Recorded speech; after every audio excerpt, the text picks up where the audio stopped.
The night Emma Ashford walked 5 miles alone on a dark country road, she was wearing silk slippers. She had not planned to walk. No woman in her position ever planned to walk.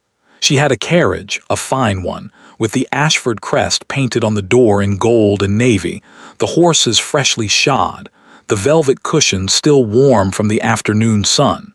She had a husband seated inside that carriage. She had every right in the world to remain exactly where she was. But rights, Emma had learned, meant very little when the man who was supposed to protect them simply looked away. So she walked. She did not cry. She did not call after the carriage as it rolled down the lane without her. She did not look at the woman now seated in her place, watching her through the small oval window with an expression that was almost but not quite a smile. Emma simply pulled on her gloves, lifted her chin and put one foot in front of the other. 5 miles, in silk slippers, in the gathering dark. And not once, not for a single step, did she allow herself to break. This is the story of what happened before those 5 miles, and what happened after. The trouble, as it so often did, began with a perfectly reasonable request. They had been traveling since morning, Emma and James, Duke of Ashford, bound for Harwick Manor where a cousin's engagement was to be celebrated over 3 days of dinners and dancing, and the particular kind of exhausting cheerfulness that only the English aristocracy could sustain for extended periods. The roads north of London were dry that September, the countryside gold and unhurried, and for the first hour Emma had almost allowed herself to believe it would be a pleasant journey. James had even spoken to her twice, once about the weather, once about the state of the North Road. She had counted it as progress. They stopped at Grantwell just past midday, a small market town with a respectable inn where the horses could be watered and the travelers could stretch their legs. Emma descended from the carriage with the assistance of Thomas, their footman, and breathed in the cooler air with quiet relief. She would order tea. She would sit somewhere that was not moving. She would compose herself for the 3 days ahead. She had just turned toward the inn's entrance when she heard James say her name. Not warmly, not with the easy familiarity of a husband calling to his wife. He said it the way he said most things to her lately, with a faint impatience, as though she were a minor matter he needed to dispose of before attending to something more important. Emma, she turned. And there, standing beside a hired coach at the far end of the courtyard, was Vivienne Marcourt. Emma had known about Vivienne for 14 months. She had never been told directly, of course she hadn't, but she was not a foolish woman, and she had not been raised to be blind. The late evenings, the particular distraction in James's eyes, the way certain names were never spoken in her presence, which only made them louder in their absence. She had assembled the truth the way one assembles an unpleasant puzzle piece by piece in private without letting anyone see her hands shake. Vivienne was beautiful in the manner of women who have always known they were beautiful, effortlessly, dangerously, with a quality of ease that made other women feel they were working too hard simply by standing in the same room. She was dressed in deep green, her dark hair arranged in the current fashion, and she was looking at James with an expression of such delighted surprise that Emma knew, with absolute certainty, that nothing about this encounter had been left to chance. "Good heavens," Vivienne said, "what a remarkable coincidence." James crossed the courtyard in 12 steps. Emma counted them. She watched them speak. She could not hear the words, but she did not need to. She had become something of an expert in reading conversations she was not meant to witness. Vivienne touched James's sleeve once briefly. James laughed, a real laugh, the kind Emma had not heard from him in months. Then he turned and he looked at Emma, and his expression shifted into something she had no good word for. Not guilt. James, she had discovered, did not experience guilt so much as inconvenience. He walked back to her with his hands clasped behind him. "It seems Miss Marcourt has found herself in a rather difficult situation," he said. "Her hired coach has thrown a wheel. The next available transport won't arrive until this evening, and she is expected at Harwick by nightfall." Emma looked at him steadily. "I see." I thought, he paused, cleared his throat. It would only be decent to offer her a place in our carriage, given the circumstances. The courtyard was not empty. Thomas was standing 6 feet away, pretending to examine the horses with extraordinary focus. 2 maids from the inn had appeared at the doorway. A gentleman Emma did not know was watching from beneath the shade of the stable overhang with unconcealed interest. This was not a private conversation. It was a performance, and James, she realized, knew exactly what kind of performance it was. He was asking her to agree, publicly, to make it easy. "Of course," Emma said. Something flickered across James's face. Relief, she thought, and beneath it something she might once have called shame. "There is, however, a small matter of space," he continued, "with Miss Marcourt's luggage." "How far is the next town?" Emma asked. He blinked. "I beg your pardon." "The next town, how far?" Thomas, still pretending to look at the horses, said quietly, "Ashton Crossing, my lady. 5 miles, roughly." "Then I shall walk to Ashton Crossing," Emma said, "and hire a separate conveyance from there." The silence that followed lasted exactly 4 seconds. She counted those as well. "Emma, that's hardly." "It is perfectly manageable," she said. "The weather is fine. I have suitable shoes." This last part was not entirely true, but she did not allow her expression to change. "Please give Miss Marcourt my regards." She did not wait for his response. She retrieved her small traveling bag from Thomas, who handed it over without meeting her eyes, and in that small, careful avoidance, Emma recognized something that felt dangerously close to sympathy. She did not want sympathy. Not here. Not where anyone could see it land. She walked to the edge of the courtyard. She heard the carriage door open behind her, heard the particular sound of Vivienne's laughter, bright and unconcerned, and then the creak and roll of wheels on the road. She did not look back. The road north was quiet, the hedgerows high on either side, the afternoon light beginning its long, slow decline toward evening. Emma's silk slippers were entirely wrong for this surface, and she knew it within the first quarter mile. By the second mile, her feet were aching. By the third, she had stopped thinking about her feet entirely and had moved on to thinking about nothing at all, which was, she had long since discovered, the most efficient way to survive things that could not be changed. The 4th mile brought clouds. Halfway through the 5th mile, she heard wheels behind her. She moved to the side of the road without turning, assuming it was a passing farmer, a local cart, someone with no connection to her situation whatsoever. She would not be the woman standing in the road looking desperately at every approaching carriage. She had some dignity left. "Lady Ashford." The voice was old, unhurried, and deeply familiar. Emma turned. The carriage was larger than the Ashford one, dark burgundy with no crest, the kind of vehicle that announced wealth without announcing itself. The man leaning from the window had white hair, sharp gray eyes, and the expression of someone who had arranged this moment quite carefully, and was not particularly surprised to find it going according to plan. Lord Edmund Cavendish, her mother's cousin, the man who, as far as Emma knew, had no business being on this road at all. "I thought I might find you here," he said. Emma looked at him for a long moment. Then she looked at the carriage door he was pushing open. "You were looking for me," she said. It was not a question. "I was," he said. "Get in, my dear. I have a great deal to tell you, and your shoes are ruined." Emma looked down at her silk slippers. Then she looked up at Lord Cavendish. And for the first time in a very long time, something in her chest loosened just slightly, just enough, and she allowed herself to be helped into a carriage by someone who had actually come to find her. The door closed behind her. Outside, the clouds opened, and the rain began. The carriage moved in silence for a while. Not an uncomfortable silence. Lord Cavendish had never been a man who felt the need to fill every moment with sound.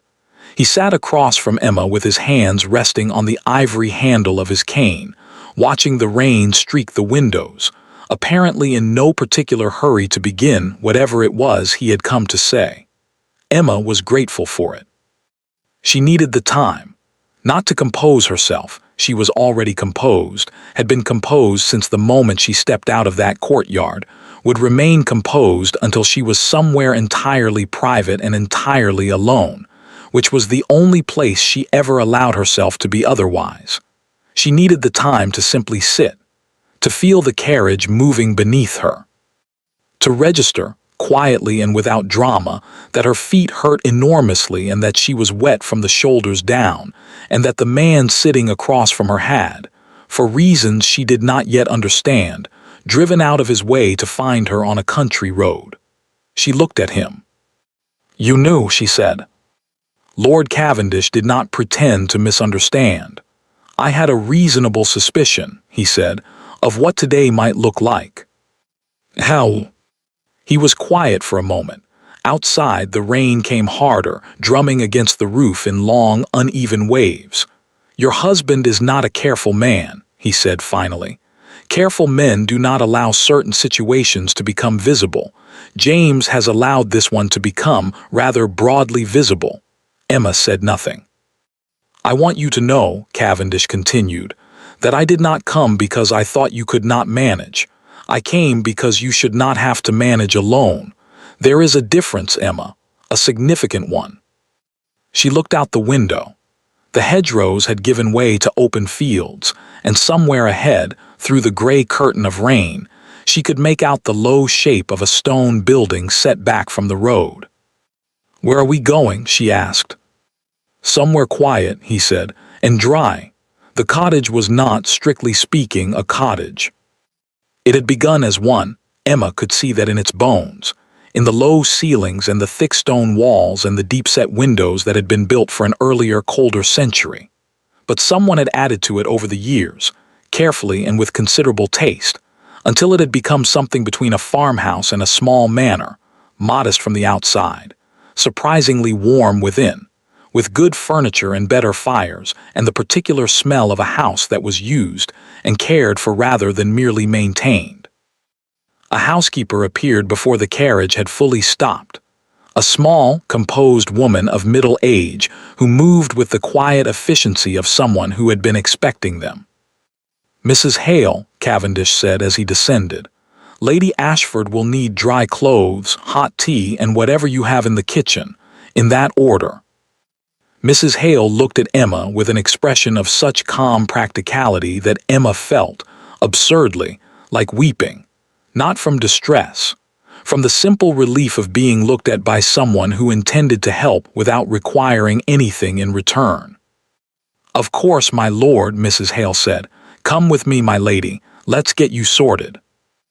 An hour later, Emma sat by the fire in a borrowed dress that was slightly too short and entirely too comfortable, with a cup of tea that was exactly right, and felt the last of the cold leave her bones. Cavendish sat across from her, in the chair that was clearly his, worn at the armrests, angled precisely toward the fire, with a small table beside it that held a glass of port and a well-read book left face down at the spine. He had been here recently. Often, perhaps. "This is your house," Emma said. "One of them," he said. "I find I prefer it to the others, less noise." Emma wrapped both hands around her cup. The fire cracked and settled. Somewhere deeper in the house, she could hear Mrs. Hale moving about, the faint sound of something being prepared in the kitchen. "Tell me what you know," Emma said. Cavendish looked at her steadily. "What do you already know?" 14 months, she said. Perhaps longer. She was introduced to James through his friend Pemberton. I believe that much is true, though whether the introduction was accidental is another matter.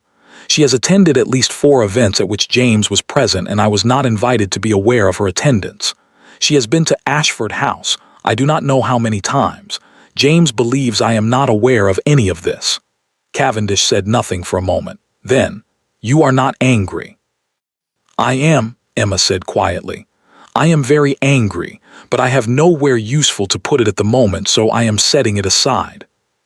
Something moved in the old man's expression, something that looked, briefly, like admiration. Your mother, he said, did exactly the same thing. It used to terrify people.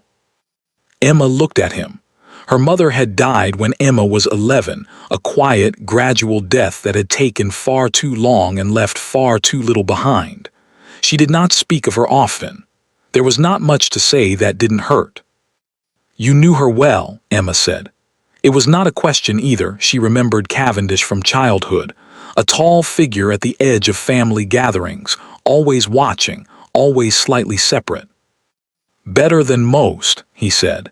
He set down his port glass and reached into the inner pocket of his coat. Which is why I have been carrying this for the past 3 years, waiting to decide what to do with it. He held out a letter. Emma looked at it.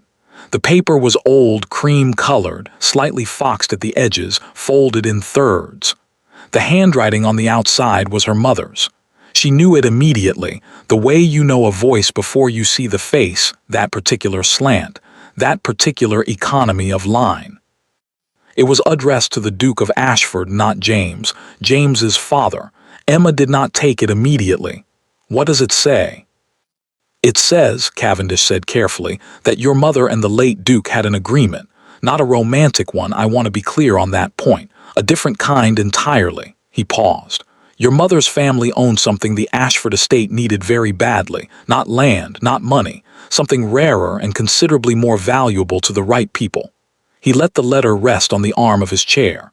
She agreed to give it into the Ashford family's keeping on one condition. Emma waited. That her daughter, Cavendish said, would be treated as what she was, not a convenience, not an arrangement, not someone to be managed and overlooked and handed out of carriages on country roads. His voice did not rise, it never rose, but something in it sharpened, the way the edge of a good knife sharpens, quietly and without ceremony. An Ashford wife, in full, with everything that entitled her to. The fire cracked. Rain ran down the windows. James doesn't know, Emma said. James was never told, Cavendish said. His father died before he could be, and the solicitors who handled the original agreement were, he paused, persuaded, I believe, to keep certain documents out of the official record. By whom? Cavendish looked at her steadily. That, he said, is the part that will interest you most. Emma set down her teacup. Her hands were steady. They were always steady when it mattered. Tell me, she said. Cavendish reached into his coat again and produced a second document, newer, the paper whiter, the writing unfamiliar. He did not hand it to her. He simply held it where she could see the signature at the bottom. Emma looked at it for a long moment. The name was not one she recognized immediately, but the address beneath it was. She knew that address. She had seen it on an envelope once on James's desk, left carelessly open. One of those small, unguarded moments that wives notice and file away and never mention. It was Vivienne Marcourt's address. Emma looked up at Lord Cavendish. She knew, Emma said, about my mother's agreement. She knew before James and I were even married. She has known for some time, Cavendish said, and she has been very careful about what she did with that knowledge. Outside, the storm deepened. The windows shook faintly in their frames. Mrs. Hale appeared in the doorway to ask whether Lady Ashford would prefer soup or something more substantial, and Emma answered her politely, clearly, without her voice changing at all. But her mind was somewhere else entirely. Vivienne had not attached herself to James out of feeling, or not only out of feeling. She had done it with a purpose, a specific, calculated purpose. And she had spent months ensuring that Emma was too isolated, too overlooked, too quietly diminished to interfere with it. The carriage, the late evenings, the small, persistent humiliations that were always just small enough to be dismissed. It had not been cruelty for its own sake. It had been strategy. Emma picked up her teacup again, took a sip, set it down. What is it that my mother gave them? She asked. What did she put into Ashford's keeping? Cavendish smiled, very slightly, the way old men smile when they have been waiting a long time for exactly the right question. Deeds, he said, to the Harwick land. Emma went very still. Harwick? where they were all traveling, where the cousins' engagement was being celebrated this very evening, where James and Vivienne were, at this moment, seated at a long dinner table while Emma sat in a borrowed dress beside a fire. "The Harwick land that borders the Ashford estate to the north," she said slowly. "The same. The land James has been trying to acquire for the past 2 years." "The very same." "The land," Emma said, very quietly, "that Vivienne has apparently been helping him find a way to obtain." "Yes," said Lord Cavendish, "except that it was never his to obtain. It was always yours, placed in Ashford keeping for safekeeping for you. Your mother was very specific." He leaned forward slightly. "Vivienne does not want James to have the land. She wants to acquire it herself through him or around him, but ultimately for herself. And the only document standing between her and that outcome is the one your mother signed." "Which you have," Emma said. "Which I have," he agreed. Emma looked at the fire for a long time. Then she looked at Lord Cavendish, and something in her expression changed. Not dramatically, not in a way that anyone who didn't know her well would have caught. But Cavendish caught it. He had known her mother after all. "I would like," Emma said, "to go to Harwick." Cavendish raised one white eyebrow. "Not tonight," she said. "Not like this, but soon." She smoothed the borrowed skirt with one careful hand. "I have been managed and overlooked and handed out of carriages on country roads, Lord Cavendish. I think it is time I arrived somewhere on my own terms." The old man looked at her for a long moment. Then he picked up his port glass and raised it very slightly in her direction. "Your mother," he said, "would have said exactly that. Harwick Manor had never been a warm house. It was grand, certainly, 3 stories of pale limestone, 12 bedrooms, a formal garden that required 4 men to maintain and impressed nobody who had seen Versailles. But warmth was not something the architecture had been designed to produce. It produced scale. It produced the particular silence of large rooms with high ceilings.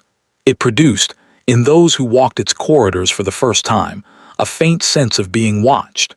Vivienne Marcourt felt entirely at home in it. She stood at the window of the bedroom she had been given, the east-facing one, larger than she'd expected, which meant either that James had arranged it or that the cousin's household staff had made certain assumptions about her status, and watched the rain sweep across the formal garden in long gray sheets. Her tea was untouched. Her dinner dress was already laid out on the bed. She had 2 hours before she needed to go downstairs and be charming, and she intended to use them well. She was thinking about Emma. Not with guilt. Vivienne had made her peace with guilt some years ago, had examined it carefully, and found it to be an emotion of limited practical use. The sort of thing that slowed you down when speed was required. She thought about Emma the way she thought about most obstacles, analytically and with considerable respect. Emma Ashford was not stupid. This was the central fact that Vivienne had understood from the beginning, and the one that most people around Emma seemed to have missed entirely. They saw a quiet wife, a composed face, a woman who never raised her voice, never made demands, never required management. They mistook that steadiness for passivity, that silence for absence of thought. James had made that mistake from the beginning. Vivienne had encouraged it carefully, the way you encourage a fire to burn in a particular direction, by simply removing everything that might stop it. But Vivienne knew better. She had known better since the evening, 8 months into her arrangement with James, when she had arrived at Ashford House unexpectedly and found Emma in the library, reading. Not a novel, not the kind of decorative literature wives were expected to carry about. Emma had been reading a land registry document, cross-referencing it, in fact, with a map of the Ashford estate, both spread across the library table with the focused attention of someone who understood exactly what they were looking at. Emma had looked up, their eyes had met, and neither of them had said anything at all. Vivienne had excused herself and gone to find James, and she had spent the carriage ride home thinking very carefully about what it meant that Emma Ashford knew how to read a land registry. The answer, she had concluded, was that she needed to move faster. She had not come to James Ashford for love. She wanted to be clear about that, at least in the privacy of her own thoughts. There were women who fell into these arrangements out of genuine attachment, genuine longing, and those women, Vivienne had observed, almost always suffered for it. Feeling made you dependent. Dependent made you careless.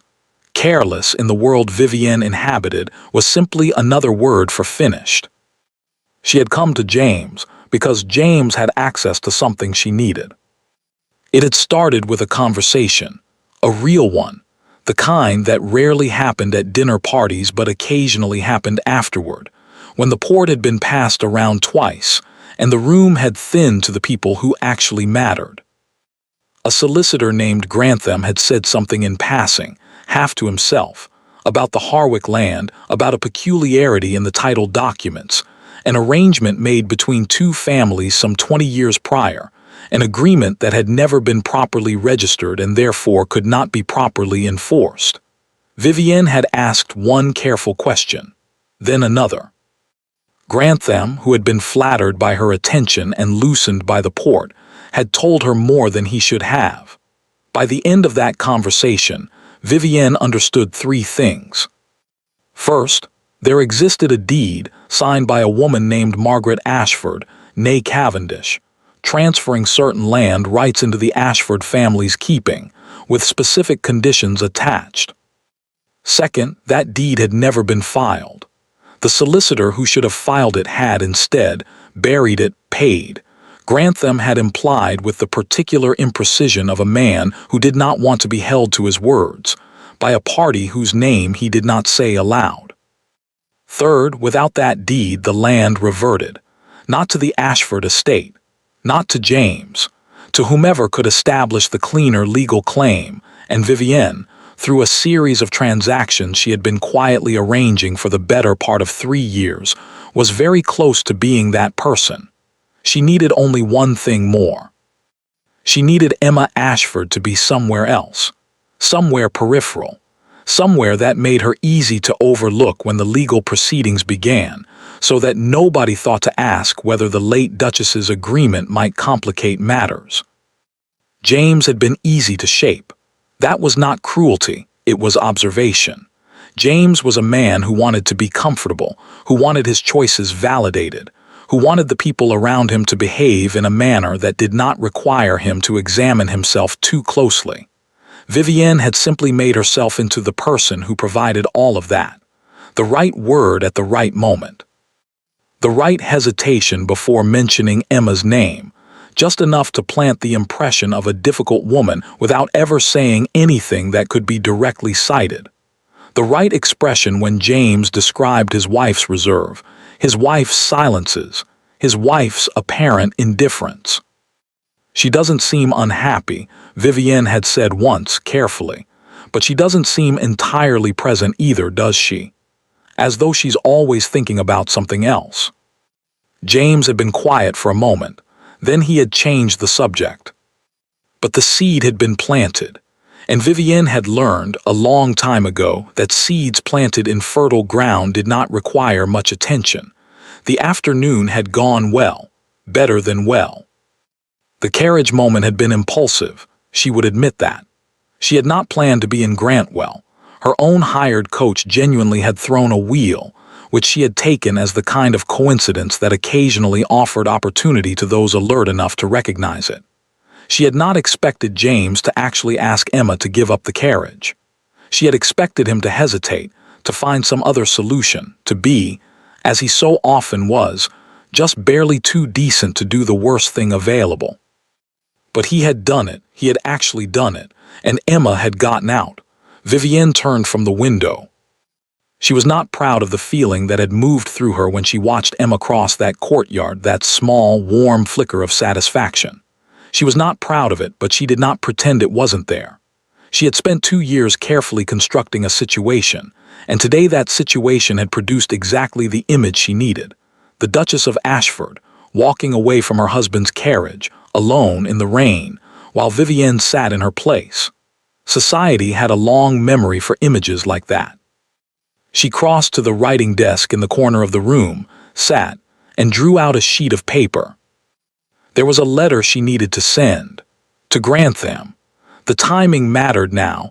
The legal proceedings needed to begin before Emma recovered herself, before she found allies, before she thought to look too closely at documents that might tell her things Vivienne did not want her to know. She dipped the pen. She wrote quickly, precisely. In the small, clear hand she had developed specifically for correspondence she did not want misread. The matter we discussed should proceed at your earliest convenience. The complicating factor has been removed from the immediate situation. I do not anticipate obstruction. She sanded the letter, folded it, sealed it. Set it on the corner of the desk where her maid would find it. Then she sat back and allowed herself for exactly one moment to feel the satisfaction of a plan proceeding well. She did not think about Lord Cavendish. This was her mistake, the one she would not understand until much later, when it was considerably too late to correct it. She had known about Cavendish, of course. Emma's connection to him was a matter of family record, not difficult to trace. But Cavendish was old. Cavendish had been out of London for the better part of 2 years, living quietly in the country, attending almost nothing, visible at almost no social occasion worth noting. He had seemed, in Vivienne's assessment, to be the kind of man who had simply, gracefully, as old men sometimes did, stepped back from the world. She had not considered that stepping back from the world and withdrawing from its affairs were two entirely different things. She had not considered that a man could be entirely absent from society's view while remaining entirely present in its mechanisms. She had not considered that Lord Edmund Cavendish, who had known Emma's mother since childhood, who had watched Emma grow up, who had spent 2 years in apparent retirement doing something Vivienne had never thought to investigate, might have spent those 2 years investigating her. She sealed the letter and rang for her maid. Downstairs, the first dinner bell sounded. Vivienne rose, smoothed her skirts, and went to the mirror. She examined her reflection with the practiced objectivity of a woman who had always understood her appearance as a tool, useful, well-maintained, deployed with intention. She looked well. She felt well. Everything, she told herself, was proceeding exactly as planned. 40 miles south, in a cottage that smelled of wood smoke and old paper, Lord Edmund Cavendish was reading a document he had spent 2 years and considerable personal expense obtaining. Emma sat across from him, still in the borrowed dress, her feet tucked beneath her in a manner no duchess was supposed to sit, her third cup of tea growing cold at her elbow. She had been reading for an hour. She did not rush. When she finally looked up, her expression was very still and very clear. The expression, Cavendish had always thought, of someone who has just had a large and complicated thing confirmed rather than revealed, as though she had already suspected the shape of it and was now simply seeing it in full for the first time.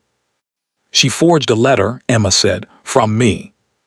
Yes, to James's solicitor, suggesting that I had agreed in writing to release any personal claim to the Harwick proceedings. Yes, before I could have known there were any Harwick proceedings to release a claim to. Yes, Emma set the document down, smoothed it once precisely with her palm. That, she said, was a mistake. Cavendish looked at her. Not a moral mistake, Emma clarified. I mean a strategic one. If she had been content with James, with the position, with the arrangement as it stood, I might never have looked closely enough to find any of this. I was managing. I am good at managing. She paused. But she needed me gone. Genuinely gone, not just overlooked, but legally removed. And to do that she had to put my name on a document. She looked at Cavendish with an expression of almost academic interest. My name in my absence, on a document I never signed. Which means, Cavendish said, that the document can be disproven. Which means, Emma said, that the document can be disproven. The fire had burned low.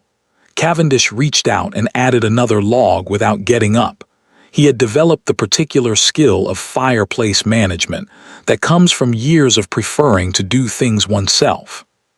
"There is a clerk," he said, "in the solicitor's office, a young man named Dowell who was present when the document was brought in.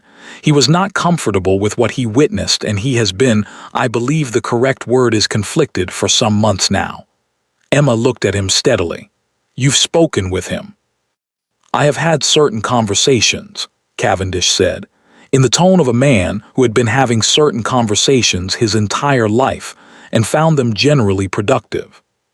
And Mr. Dowell is prepared, under the right circumstances, to confirm that the letter was not delivered in the manner consistent with genuine correspondence from the Duchess of Ashford. It was hand-delivered, by a woman he did not recognize, who paid him to accept it without logging the receipt. The room was very quiet. "She paid a clerk," Emma said, not with outrage, with something quieter, more deliberate, the tone of someone adding a final piece to a structure they have been building with great care. "She did." Emma was silent for a moment. Then she said, "Lord Cavendish, when did you first understand what she was doing?" The old man considered this with the honesty it deserved.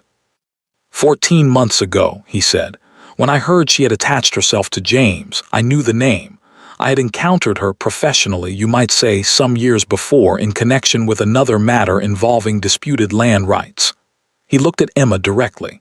"I did not warn you immediately because I did not yet have enough to be useful. I refused to bring you half a story." Emma nodded slowly. "And now you have the whole one." "Now," he said, "I have very nearly the whole one. There is one piece remaining." He reached into the inner pocket of his coat one final time. The movement was slower than the previous ones, more deliberate, as though he had been saving this for the moment when Emma was ready to receive it. He placed a small, sealed envelope on the arm of the chair between them. Old wax, old paper, and on the outside, in a handwriting Emma did not recognize, 3 words, "For my daughter." Emma looked at it for a long time. "Your mother left it with me the year before she died," Cavendish said quietly. "She asked me to give it to you when I thought you needed it, not before. She was specific about that." He paused. "I believe you need it now." Outside, the storm had eased. The rain was softer now, steady, quiet, patient, the kind of rain that intends to stay. Emma reached out and picked up the envelope. She did not open it yet. She simply held it in both hands, the way you hold something you have waited for without knowing you were waiting. "Thank you," she said. Her voice was very steady. "Don't thank me yet," Cavendish said. "We still have a great deal of work to do." Emma looked up at him, and for the first time that day, perhaps for the first time in considerably longer, something in her eyes shifted. Not relief exactly. Not yet. But something adjacent to it. Something that looked, if you knew where to look, like the very beginning of a woman who has decided she is done being managed. "Good," she said. James Ashford had always considered himself a reasonable man. This was not arrogance, or at least, he had never experienced it as arrogance. It was simply a baseline assessment he had arrived at through years of evidence that seemed, to him, to support the conclusion. He managed his estate competently. He treated his staff with consistent, if not excessive, consideration. He had never been deliberately cruel to anyone, had never raised his hand in anger, had never done the kinds of things that made men genuinely infamous. He was not his father, who had been cold in the particular way of men who have never needed to be warm. He was not his uncle, who had been a disaster of a different variety entirely. He was reasonable. He was fair. He was, in the small hours of the night when he examined himself most honestly, a man who had simply allowed certain situations to develop in ways he had not fully examined. This was the version of himself he carried into the Harwick dining room that evening. He did not carry it out unchanged. Dinner was 12 people, which was the worst possible number, large enough that you could not control the conversation, small enough that you could not escape it. The cousin, a pleasant, enthusiastic man named Bertram who had inherited more optimism than sense, had arranged his table with the cheerful randomness of a host who trusted that proximity would produce warmth. It sometimes did. Tonight it produced something else. James was seated between Bertram's future mother-in-law, who wanted to discuss drainage systems, and a retired colonel who had opinions about everything and information about nothing. Across from him sat two women he knew slightly and a man he didn't know at all, which meant the middle section of the table required constant management. Vivienne was 4 seats down on his left. She had entered the dining room looking precisely as she always did, composed, luminous, entirely at ease, and James had felt the familiar pull of her presence the way you feel a fire when you've been cold. He was not proud of this. He had stopped examining it closely some time ago, because examining it closely produced thoughts he did not know what to do with. The soup arrived. The conversation turned to the Harwick grounds, then to a recent bill in Parliament, then to horses. James answered questions when addressed. He made the appropriate observations. He raised his glass at the appropriate moments. He did all the things a Duke of Ashford was supposed to do at a dinner table. And somewhere around the fish course, in a gap between the colonel's opinions and Bertram's mother-in-law's drainage concerns, he became aware of something. Emma was not there. This was not a new fact.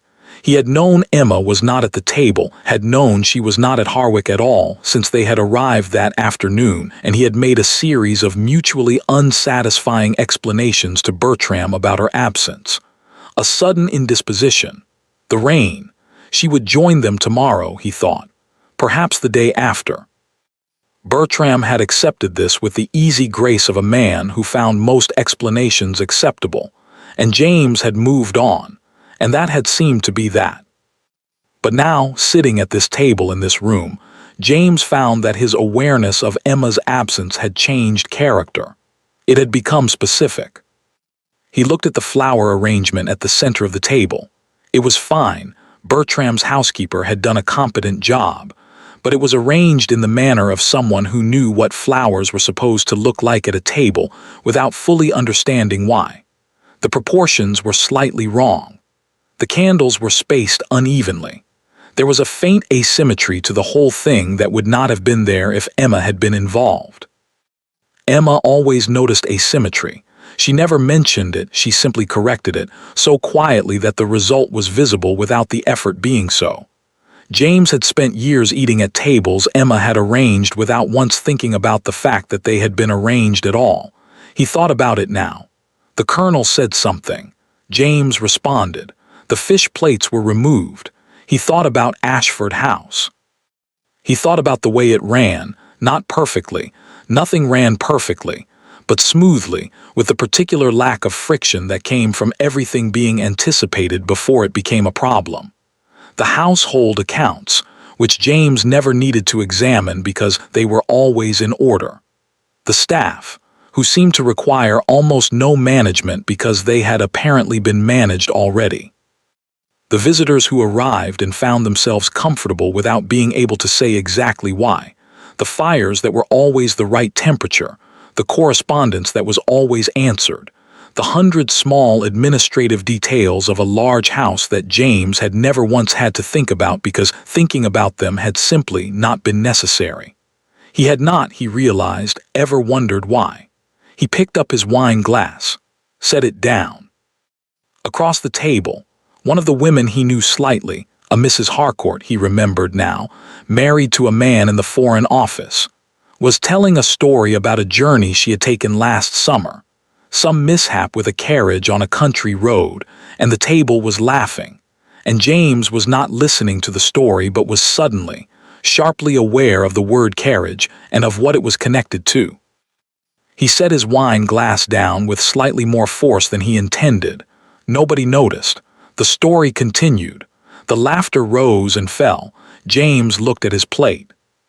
He had told himself, in the carriage ride from Grantwell to Harwick, a version of events that was more comfortable than accurate.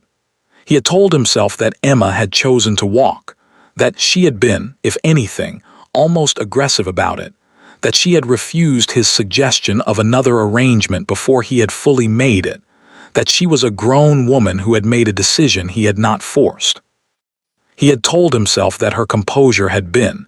He had actually used this word in his own internal monologue, reassuring that if she had been truly distressed, she would have shown it. In the carriage beside him, Vivienne had said almost nothing. She had looked out the window for most of the journey, which he had interpreted as consideration for his mood. He had been grateful for it. Now, sitting in this dining room with 12 people and a slightly wrong flower arrangement, he found himself less grateful. He found himself wondering, with a precision he had not previously applied to the question, what exactly Emma's composure had looked like. He had a very good memory for faces. It was one of the few things his father had trained him in, the reading of expressions in rooms where expressions mattered. And Emma's face in that courtyard had been still, very still. Not the stillness of someone who didn't care, not the stillness of someone who was fine, the stillness of someone who was expending considerable energy on the production of stillness. He had seen that face before. He had simply never thought about what it meant. The meat course arrived. James ate without tasting it. After dinner, the men went to the library for port, and the women redistributed themselves in the drawing room, and James stood near the window with a glass he barely touched, and listened to Bertram talk about his new mare, and thought about Emma walking 5 miles in silk slippers. Not the abstract fact of it, the specific image. The road north of Grantwell was not a comfortable road, he knew it. He had traveled it a dozen times. It would have been muddy in parts and rough in others, and entirely without shelter for the last 2 miles before Ashton Crossing. The rain had started before he reached Harwick himself. He had watched it begin from the carriage window. Emma had been on that road in the rain, in silk slippers. He put his port glass down on the nearest available surface and pressed 2 fingers briefly to his forehead, a gesture so small that no one in the room would have noticed it, but which represented for James, who was not given to visible distress, something considerable. "Everything all right, Ashford?" Bertram asked. "Perfectly," James said. Bertram studied him for a moment with the kind of straightforward concern that was his dominant quality. Emma not coming then, Margaret was asking. "She'll be here tomorrow," James said. This was not something he actually knew. "Good, good. Margaret's very fond of her, you know. Said she was the only woman at Lady Forsyth's dinner last spring who didn't spend the entire evening talking about other women." Bertram paused, apparently examining this. "I thought that was rather a good sign in a person." James said nothing. "Steady sort," Bertram continued, in the tone of a man paying what he considered a significant compliment. "Not everyone's cup of tea. Some people find her a bit quiet, I suppose. But the kind of person you'd want about in a genuine emergency, I always think. The kind who doesn't," he waved his port glass vaguely, "fall apart." James looked at him. "No," he said, "she doesn't fall apart." He excused himself shortly afterward. "A headache," he said, "the journey." Bertram accepted this with the same easy grace he accepted everything. James went upstairs. He did not go to his room. He went instead to the room that had been prepared for Emma, the west-facing one, the quieter one, because Emma always slept better without morning light. The housekeeper had prepared it exactly as requested. Fresh flowers, a small fire, the particular arrangement of pillows that had been noted on some list somewhere, and carried from house to house with the methodical efficiency of a well-run household. He stood in the doorway and looked at the room for a long moment. Then he went inside and sat in the chair by the window in the dark, and did something he had not done in a very long time. He thought carefully. Thomas found him there an hour later. Thomas was James's personal footman, a quiet, observant man of 50 who had been with the Ashford household since before James inherited the title, and who had the particular quality of good servants who have been somewhere long enough to see everything without appearing to see anything. He knocked, entered, set a candle on the table without being asked. He was turning to leave when James said, "Thomas." "My lord." James looked at the candle flame for a moment. "In Grantwell, this afternoon." Yes, my lord. When Lady Ashford descended from the carriage, a pause. Yes, my lord. Tell me what you saw. Thomas was quiet for a moment. Not the quiet of someone choosing what to say, but the quiet of someone deciding how honestly to say what they have already decided to say.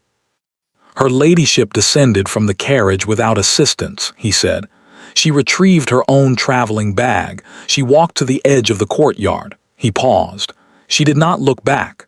James absorbed this. Was she, he stopped, began again, her expression. Thomas considered this with the seriousness it deserved.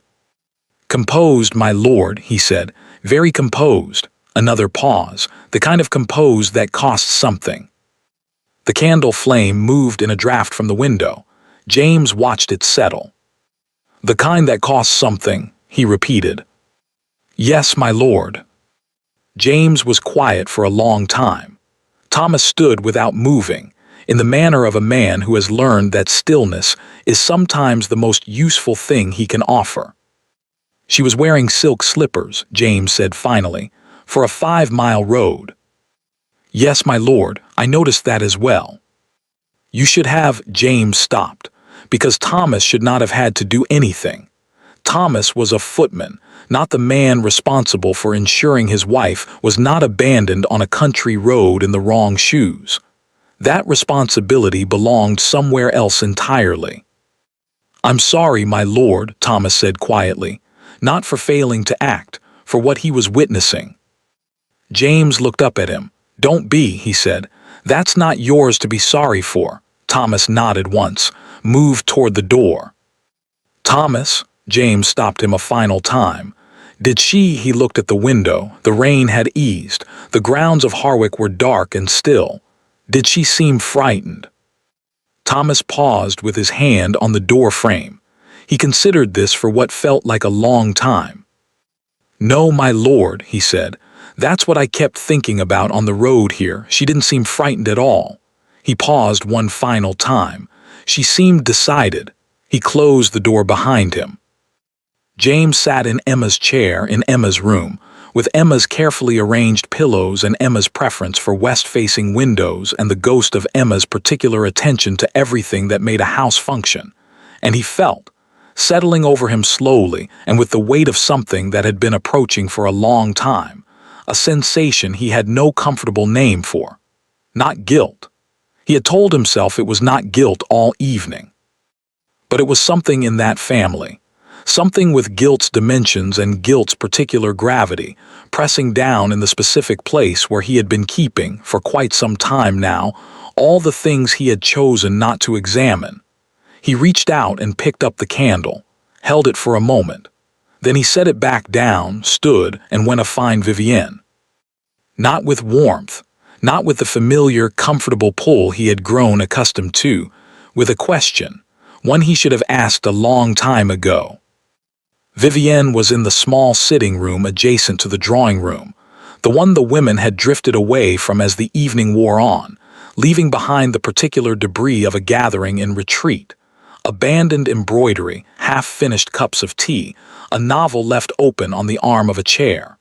She was alone, which James suspected was not accidental. Vivienne was rarely anywhere by accident. She looked up when he entered, smiled the particular smile she reserved for him, warm and private, the smile that had always made him feel in some unexamined way that he was the only person in whatever room they occupied. He noticed tonight how quickly it appeared, how ready it was. I thought you'd gone up, she said. I was going to. He came into the room but did not sit. He stood near the fireplace with his hands clasped behind him, a posture Emma had once told him in the early months of their marriage made him look like he was preparing to deliver bad news. He had laughed at the time. He had not thought about it since. He thought about it now. Vivienne, he said, how did you know to be in Grantwell today? She looked at him with an expression of mild, affectionate surprise. I told you, the hired coach. Yes, he said, the wheel I remember. He looked at the fire. It's a coincidence, I understand that. I simply find myself thinking about it. James.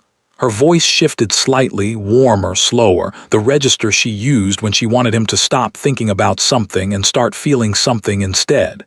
He recognized it now with a clarity that was not comfortable. "You're tired. The journey was long. Come sit down." "My wife walked 5 miles in the rain," he said. The room was very quiet. "James." In silk slippers, on the north road out of Grantwell, he looked at her directly. She did not complain, she did not make a scene, she simply got out of the carriage and walked. He paused, and I let her. Vivienne held his gaze with the steadiness of a woman who had navigated difficult conversations before and understood the importance of not being the first to look away. "She chose to walk," she said carefully. "You offered alternatives." "Did I?" He thought about this with genuine uncertainty. "I'm not sure I did. I'm not sure I offered anything at all, actually. I told her the situation and she resolved it before I had to." "That is what Emma does," Vivienne said, with a gentleness that was perfectly calibrated. "She manages. She is very good at managing. It doesn't mean." "How long have you known about the Harwick land?" The question came out differently than he had planned it, more directly, with less preamble.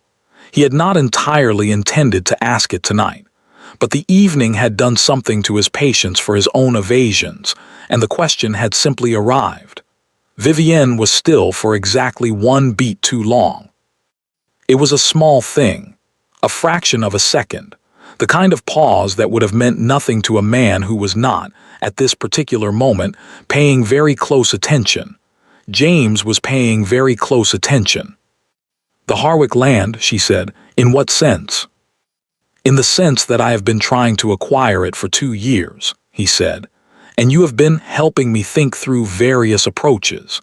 And I find myself wondering tonight how much of what you know about that situation you have told me, and how much you have kept for other purposes." It was not a fully formed accusation. He did not yet have enough to make one. But it was the shape of an accusation, and Vivienne heard its shape clearly, and something behind her eyes changed, very slightly, very briefly, like a door opening a crack and then being firmly closed. "I think," she said slowly, "that you are exhausted and that today has been difficult, and that you are looking for somewhere to put feelings that are actually about something else." James looked at her. She was very good. He had always known she was very good. He had simply, for a long time, experienced that quality as a virtue rather than examining what it was in service of. "Perhaps," he said, "he left her there by the fire. He did not sleep well." He lay in the dark of his room at Harwick and listened to the house settle around him. The old sounds of old timber, the distant murmur of remaining staff completing their evening tasks. And he thought about the question he had asked Vivienne and the fraction of a second pause before she answered it. He thought about Emma reading a land registry document in the Ashford Library. He had walked past that scene so quickly, had filed it so efficiently under the general category of Emma doing something quiet and self-contained that required no involvement from him. But now, lying in the dark, he retrieved it and looked at it properly for the first time. Emma had been cross-referencing a land registry with an estate map. Not because Emma was the sort of woman who idly read land registries for entertainment.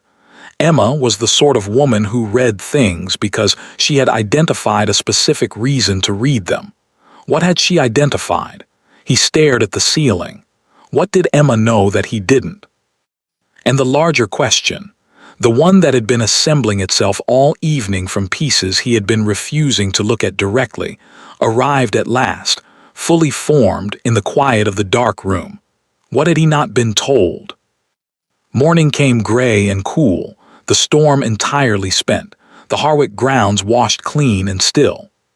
James came downstairs early, earlier than any other guest, which gave him the library to himself and the breakfast room to himself, and briefly, the particular quality of silence that large houses produce before they are populated. He sat in the library with coffee he didn't taste and a newspaper he didn't read. At 9:30, Bertram's butler appeared in the doorway. "A visitor, Your Grace. He says he has no appointment and offers his apologies for the hour. He asked me to give you this." He held out a card. James looked at it. Lord Edmund Cavendish. James set down his coffee cup very carefully. "Send him in," he said. Cavendish entered the library the way he entered most rooms, without hurry, without performance, with the complete ease of a man who had long since stopped needing to announce himself. He was dressed simply for travel, his white hair neat, his gray eyes moving across the room in one brief, comprehensive sweep, before settling on James with an expression of composed interest. "Ashford," he said pleasantly, "forgive the intrusion." "Lord Cavendish," James rose, extended his hand. "I confess I wasn't aware you were in the area." "I wasn't until recently." Cavendish settled into the chair across from James's with the deliberateness of a man who has chosen his seat carefully and intends to use it well. He did not accept the offer of coffee. He did not look around the room or make observations about the house or engage in any of the preliminary social negotiations that most visits of this kind required. He simply looked at James and said, "I imagine you had a difficult evening." James looked at him steadily. "I've had more comfortable ones." "Yes." Cavendish folded his hands on the head of his cane. "I thought we might speak before the rest of the house wakes. What I have to say is better said without an audience." "Then say it."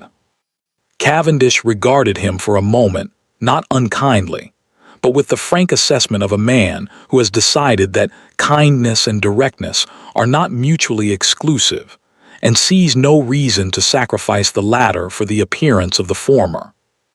"Your wife," he said, "walked 5 miles on a broken road in unsuitable shoes because you gave her seat to your mistress in front of your footman, 2 in maids, and a gentleman I have since identified as a correspondent for the Morning Chronicle." James said nothing.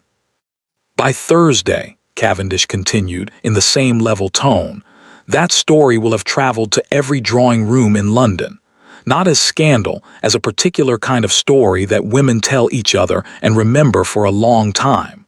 He paused. "I am not telling you this to cause you distress. I am telling you because you should know the full dimensions of what yesterday produced." "Where is Emma?" James asked. "Safe, comfortable, in better spirits than you perhaps deserve, though she has always been more generous in that regard than the situation warranted." Cavendish looked at him with something that was not quite sympathy and not quite its absence. "She is not, if that is your concern, destroyed. Emma is not easily destroyed, but she has been, for some time now, asked to absorb a great deal, and yesterday was not a small addition to that weight." James looked at the window. The grounds of Harwick were beginning to take on color as the morning light strengthened, the wet grass very green, the gravel paths dark with last night's rain. "You came here for a reason," he said, "beyond informing me of consequences I'm already aware of." "I did." Cavendish reached into his coat and produced a document. He did not hand it across immediately. He held it with the deliberateness of a man who understands that a document placed on a table changes the nature of a conversation permanently and wants to ensure the conversation is ready for that change. "What do you know about the arrangement between your father and Margaret Cavendish, Emma's mother?" James frowned. "Margaret Cavendish married a man named Holt, Emma's father." "Yes, but before that marriage and during it, Margaret maintained a separate legal identity in certain matters of property. Her family, my family, were careful about that." Cavendish paused. "What did your father tell you about the Harwick land, when he first discussed the northern boundaries of the estate?" "He said the title was complicated," James said slowly, "that there had been an arrangement with a neighboring family that hadn't been fully resolved. He intended to address it but died before he could." He paused. "I inherited the complication along with everything else." "Did he tell you what the arrangement involved?" "No." "Did he tell you who the neighboring family was?" "No." Cavendish nodded slowly, as though this confirmed something he had expected. He placed the document on the table between them. The neighboring family, he said, was the Cavendishes, and the arrangement, he tapped the document once lightly, was this. James reached out and picked it up. He read it carefully. He was not a fast reader in the way that some men were fast readers. He had learned early that speed in reading, like speed in most things, produced a quantity of comprehension that was not always the same as quality. He read each clause, each condition, each precise, careful phrase that Margaret Cavendish, Emma's mother, had negotiated with his father 23 years ago. When he finished, he set it down. He did not speak immediately. "The Harwick land," he said, "the portion I've been trying to acquire, the northern section, was placed in Ashford keeping for Emma," Cavendish said. "Not for the Ashford estate, for Emma specifically. Your father agreed to hold it in trust to be transferred to her upon her marriage to you, which Margaret had arranged, in outline if not in detail, before Emma was old enough to have opinions on the matter." He paused. "The transfer was never completed. Your father died. The solicitors who knew the full terms of the arrangement were redirected." James looked up sharply. "Redirected?" "Someone ensured that the relevant documents did not enter the official estate record. Someone who understood the value of the land and had a specific interest in its availability." Cavendish looked at him with the steady patience of a man delivering news to someone who is not yet ready to receive all of it at once. "Someone who has been in a position, for the past 2 years, to shape your understanding of the Harwick situation." The library was very quiet. James heard the house beginning to wake above him, footsteps, distant voices, the sounds of a morning beginning its ordinary progress. He heard all of it from a great distance, as though the room he was sitting in had moved slightly outside the normal flow of events. "You're telling me," he said, "that Vivienne knew about this arrangement." "I am telling you that Vivienne has known about this arrangement for longer than she has known you," Cavendish said. "I am telling you that her interest in your acquaintance was not primarily personal. I am telling you that the assistance she has offered you in navigating the Harwick question has been designed, from the beginning, to navigate it in a direction favorable to her own legal claim, which she has been quietly constructing, through a series of property transactions, for the better part of 3 years. James stood up. He did not go anywhere. He simply could not, at that moment, remain seated. He stood with his back to Cavendish and his hands on the edge of the bookshelf and looked at the books without seeing them. "She used me," he said. "Not a question.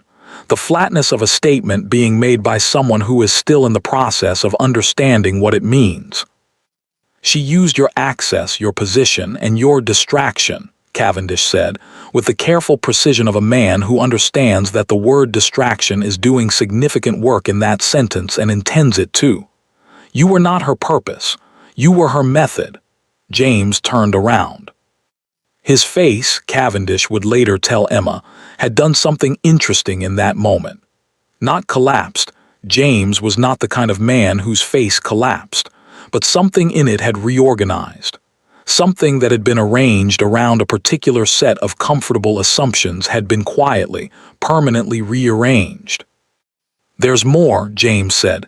"It was not a question either." "There is one more thing," Cavendish said, "and it is the thing you will find most difficult." He produced the second document, the one with Vivienne's address at the bottom. He placed it on the table. "She forged a letter," he said, "in Emma's name, to your solicitor, releasing any personal claim Emma might make to the Harwick proceedings." He paused. "Before Emma could have known such proceedings existed." James looked at the document. He looked at it for a long time. When he looked up, his expression had completed its reorganization. What remained was something Cavendish recognized, had seen in various forms on various faces over a long life of difficult conversations. It was the expression of a man who has been shown, very clearly and very completely, the distance between who he thought he was and what he had actually done. It was not comfortable to look at. "There is a clerk," Cavendish said more quietly now, "named Dowell. He witnessed the letter's delivery. He is prepared to speak to what he saw." He paused. "The forgery can be demonstrated. The legal claim Vivienne has been building collapses without it. James said nothing. Ashford, Cavendish leaned forward slightly. I did not come here this morning to destroy you. I came because Emma deserves to have someone fight for what is hers, and because, on reflection, I thought you might prefer to be that person. He held James's gaze. If you are the man I believe you are, underneath everything that has accumulated over the past 2 years. The clock on the library mantel marked the half hour. Somewhere above them, a door opened. Footsteps in the corridor. The house fully awake now, the day begun, the ordinary progress of things resuming all around them. James looked at Lord Cavendish. Where is she? He said. She is at my cottage, Cavendish said, 40 miles south. Is she? He stopped, pressed his lips together, tried again. Does she know you've come here? She knows I intended to, Cavendish said. She did not ask me what I would say. What did she say when you told her all of this? Cavendish was quiet for a moment.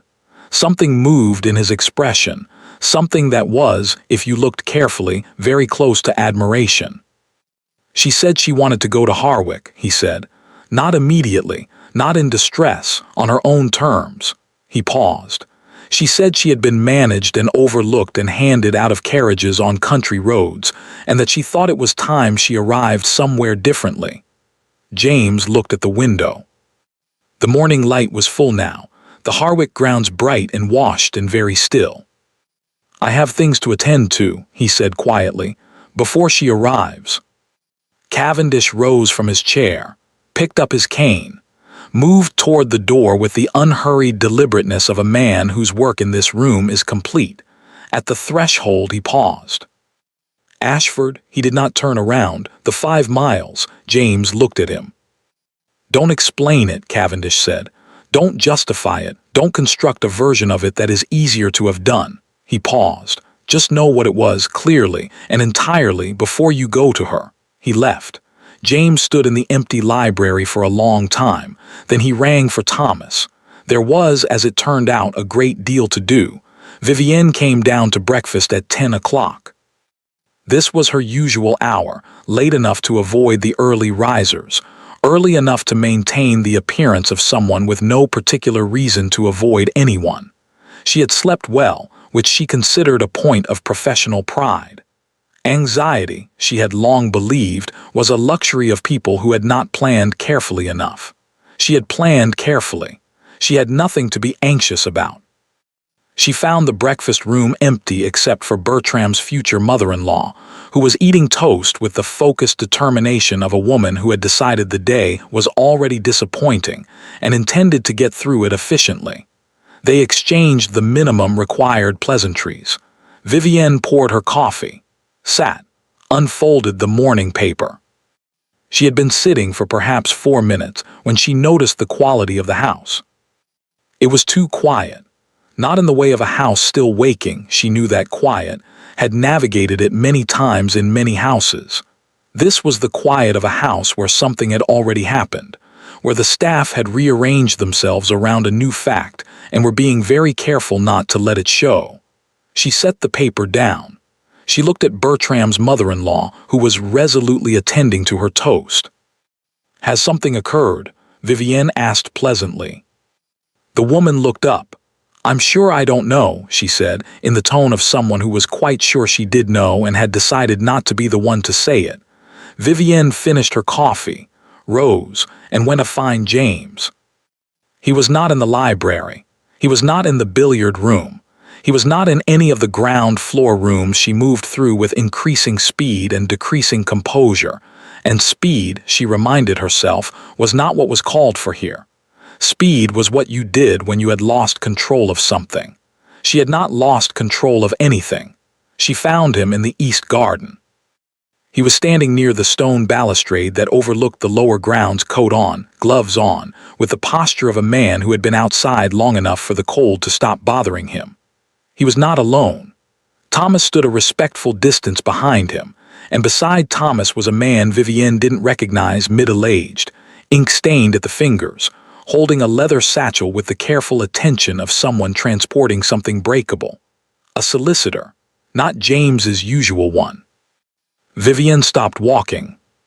She stood on the garden path, 6 feet from the balustrade, and looked at the solicitor's satchel, and understood, in the particular way that very intelligent people understand things they have tried very hard not to, that the morning had already moved past the point where she could redirect it. James turned. He looked at her with an expression she had not seen before. Not cold. James was rarely cold. It wasn't his nature. But stripped of the particular warmth she had spent 2 years cultivating in him, the easy comfort, the willingness to not look too closely at things. What remained underneath was something quieter and considerably less manageable. "Vivienne," he said.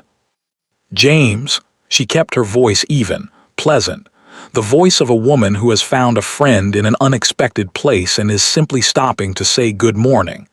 "I didn't realize you'd be outside. It's cold." "Yes," he said, "I've been talking with Mr. Finch." He indicated the solicitor without looking at him. "He's come up from London, at Lord Cavendish's request originally, but I've been speaking with him directly for the past hour." Vivienne looked at Mr. Finch. Mr. Finch looked at his satchel. "Cavendish," she said. The name came out level. She was proud of that. "He was here this morning," James said. "We had a conversation, a long one." He paused. "He brought documents." The garden was very still. The wet grass held the morning light in small, bright points. Somewhere beyond the balustrade, a bird was making a sound that seemed, to Vivienne's ears, unnecessarily cheerful given the circumstances. "What sort of documents?" she asked. James looked at her for a moment. Then he reached into his coat and produced a folded paper, and even from 6 feet away, even in the cool morning light, Vivienne recognized it. Not the specific document, she had not seen that particular copy, but she recognized its dimensions, its age, the color of the paper. Her stomach performed a movement she did not permit her face to reflect. "An agreement," James said, "between my father and Emma's mother regarding the Harwick land." He held it without unfolding it. "You've seen this before." It was not a question. He had learned overnight to stop offering her the escape of questions. "James, not the original, perhaps, but you know what it contains." He put it back in his coat. "Cavendish has been thorough. I want you to understand that before we continue. Whatever version of this conversation you had planned, it starts from a position of considerably less advantage than you think." Vivienne looked at him. She made a rapid series of calculations, the kind she was very good at, fast and unsentimental, running through available positions the way a chess player runs through available moves. She could deny. She could redirect, suggest that Cavendish had a personal agenda, that his connection to Emma made him an unreliable source, that documents of that age were subject to misinterpretation. She could appeal to the past 2 years, to what they had been to each other, to the genuine feeling that had existed alongside everything else. She selected none of these. She selected, instead, the thing she almost never used, a version of the truth. "I knew about the agreement," she said. "Yes." Something moved through James's expression. Not surprise, he had been prepared for this. Something more like the particular exhaustion of having a thing confirmed that you had spent the night hoping might be wrong. "Before you knew me," he said. "Yes." "Before Pemberton introduced us." "Yes." The introduction was arranged, she said, by me through Pemberton. She kept her voice even, matter of fact. If this was going to be said, she would say it without flinching. Flinching served no one. "I needed access to your understanding of the Harwick situation. Your father had left the documents in disarray and the legal position was unclear. I needed to understand what the Ashford estate believed it held." James was very quiet. "And once you understood," he said, "I began securing an alternative claim." She paused. "Through legitimate property transactions. Nothing I did was illegal." "The letter," James said, "in Emma's name." The garden was very still. Vivienne held his gaze, That, she said carefully, was a separate matter. Was it? Not a question. The flatness of a man who has run out of patience for constructions that separate things that are not actually separate.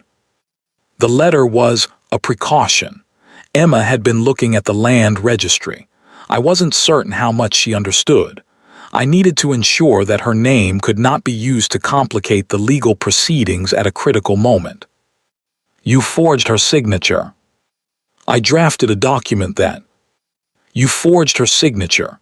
The repetition was quiet and entirely final, on a legal document, to remove her right to property that was specifically left to her by her mother. Vivienne said nothing. There is a clerk, James said, named Dowell. And there it was.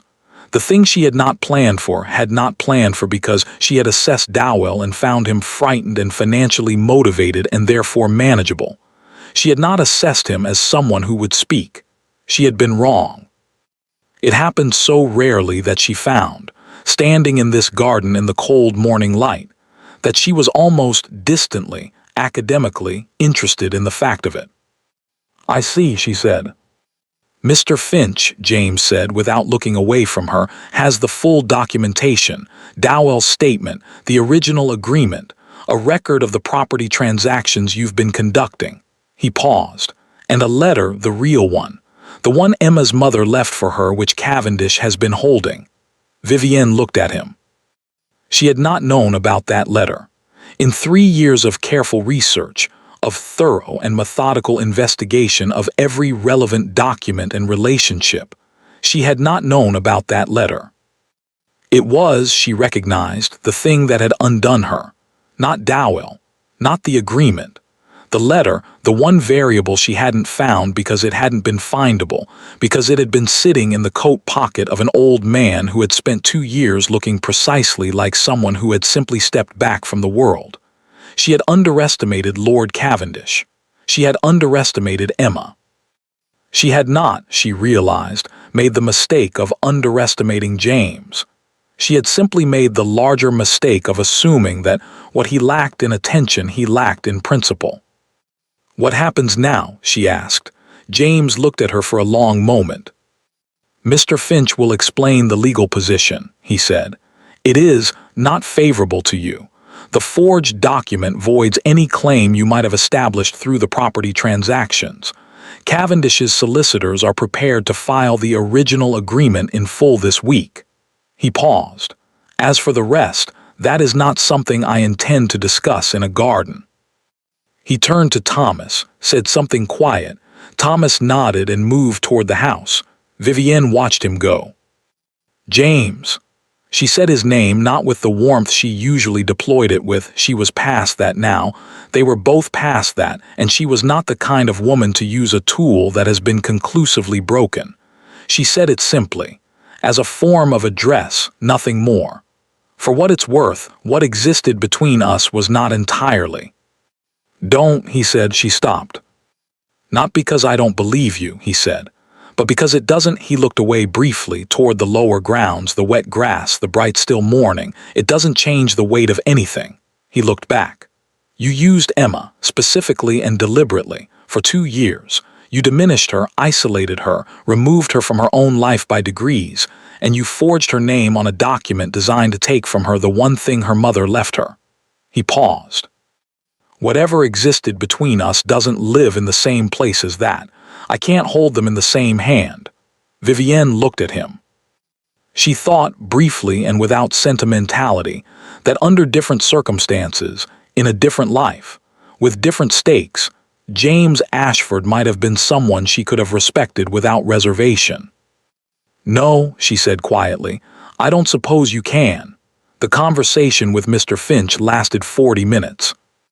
Vivienne sat across from him in the small study Bertram had made available, a room that smelled of pipe tobacco and agricultural reports, entirely unsuited to the conversation it was hosting, and listened to the legal position explained with the methodical thoroughness of a man who took no pleasure in it but felt no need to soften it either.